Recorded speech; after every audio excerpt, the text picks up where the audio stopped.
நடுநிசி நிழல். அது நீலகிரியின் அடர்ந்த மூடுபனி சூழ்ந்த மலை உச்சியில் அமைந்திருந்த ஏகாந்த பங்களா. 1920களில் ஆங்கிலேயரால் கட்டப்பட்ட அந்த பங்களா இப்போது யாரும் வசிக்காமல் கைவிடப்பட்ட நிலையில் இருந்தது. அதன் உரிமையாளர் 28 வயதான புகைப்படக் கலைஞர் கௌதம். அவர் தனது அடுத்த பயங்கரமான இடங்கள் என்ற தொடருக்காக அந்த பங்களாவின் மர்மத்தை படமெடுக்க ஒரு வாரம் அங்கு தங்க முடிவெடுத்தார். பங்களாவின் உள்ளே நுழைந்ததும் குளிர்ந்த காற்று கௌதமை தழுவியது. வெளிச்சமே படாததால் மரச்சாமான்கள் மீது தூசியின் அடர்த்தியான போர்வை படிந்திருந்தது.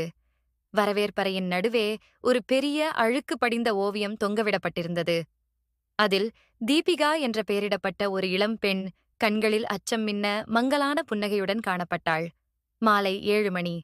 கௌதம் தனது கேமராவை அமைத்துக் கொண்டிருந்த போது படிக்கட்டில் யாரோ மெதுவாக நகர்வது போன்ற சத்தம் கேட்டது. அவர் திரும்பியபோது அங்கே யாருமில்லை. இரவு மணி 12. கௌதம் படுக்கைக்குச் செல்லத் தயாரான போது கீழே சமையலறையில் பாத்திரங்கள் உருளும் சத்தம் கேட்டது. அவர் ஒரு ஃபிளாஷ் லைட்டை எடுத்துக்கொண்டு மெதுவாக கீழிறங்கினார். சமையலறையின் கதவு மெல்ல ஆடியது. உள்ளே சென்றபோது பாத்திரங்கள் சிதறிக் கிடந்தன. ஆனால் அவரை மிகவும் பதற வைத்தது என்னவென்றால், நடுவில் கிடந்த ஒரு தட்டில் சமீபத்தில் வெட்டப்பட்ட ரோஜா இதழ்கள் இருந்தன. நான் இங்கு வந்த பிறகு பூக்களை பார்த்ததே இல்லையே என்று அவர் குழம்பினார். திடீரென அவரது காதில் ஒரு மெல்லிய சோகமான முணுமுணுப்பு ஒலித்தது. என்னை இங்கே தனியாக விட்டுவிட்டு போகாதே. கௌதம் பயத்தில் உறைந்தார். அவர் பின்னால் நகர முயன்றபோது சமையலறை ஜன்னல் தானாக படீர் என்று சாத்தப்பட்டது. அவர் உடனே அங்கிருந்து ஓடி அறைக்கு பூட்டு போட்டுக்கொண்டார். சிவப்பு நிற ஆடை. நள்ளிரவு 3 மணி. பயத்தில் உறக்கம் வராமல் படுத்திருந்த கௌதமின் கவனம் தனது அறைக்குள் மெல்ல பரவும் ஒரு வாசனையால் ஈர்க்கப்பட்டது. அது உலர்ந்த பூக்களின் வாசனை, அதனுடன் ரத்தம் கலந்த வாடை. அவர் மெதுவாக தலையை தூக்கி பார்த்தார். அவரது அறையின் மூலையில் நிலவொளியின் மங்களில் தீபிகா நின்று கொண்டிருந்தாள். ஆனால் இப்போது அவள் ஓவியத்தில் இருந்தது போல் இல்லை. அவள் அணிந்திருந்த சிவப்பு நிற பட்டுச் சேலை முழுவதும் காய்ந்த இரத்தக் கரைகளுடன் காணப்பட்டது. அவளது முகம் வெளிரி போயிருந்தது. ஆனால் அவளது கண்கள் இன்னும் அதே பயமும் ஒருவித கோபமும் கலந்த மங்கலான புன்னகையுடன் அவரை பார்த்தன. கௌதமால் கத்த முடியவில்லை.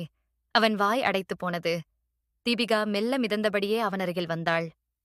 அவள் அவனருகில் குனிந்தபோது கௌதமின் காதில் உறைந்த குரலில் கிசுகிசுத்தாள். அவர்கள் என்னை கொன்றார்கள். நீயும் அவர்களைப் போலவே போகிறாய். அவள் கரம் உயர்ந்து கௌதமின் கழுத்தை இறுக்க ஆரம்பித்தது. அவள் கை உறைந்த பனிக்கட்டி போல் குளிர்ச்சியாக இருந்தது. கௌதம் மூச்சுவிட முடியாமல் திணறினான். உண்மையும் முடிவும். தீபிகா தன் காதலனை கொன்றதற்காக பழிவாங்க ஆங்கிலேயரால் கொடூரமாக கொல்லப்பட்டவள் என்பது அந்த கிராமத்தில் பேசப்படும் கதை. அவள் ஆவி அவள் மீது பாசம் கொண்டவர்களையும் அந்த பங்களாவிற்குள் வரும் வெளியாட்களையும் விட்டு வைப்பதில்லை.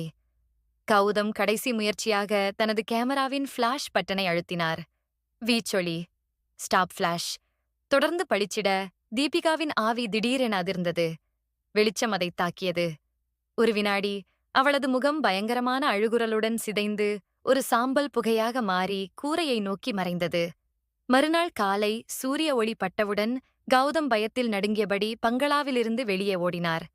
அவர் திரும்பி பார்க்கும்போது பங்களாவின் வரவேற்பறையிலுள்ள ஜன்னலுக்குப் பின்னால் அந்த மங்கலான ஓவியம் தெரிந்தது. தீபிகாவின் முகம் இப்போது அதே புன்னகையுடன் இருந்தது. ஆனால் அவளது கண்கள் வெற்றி பெற்ற ஒரு கொடூரமான நிழலாக மின்னியது. அவர் கேமராவை மறந்துவிட்டு ஓடினார். அந்த பங்களா இன்றும் ஏகாந்தமாக அடுத்த விருந்தாளிக்காக காத்திருக்கிறது.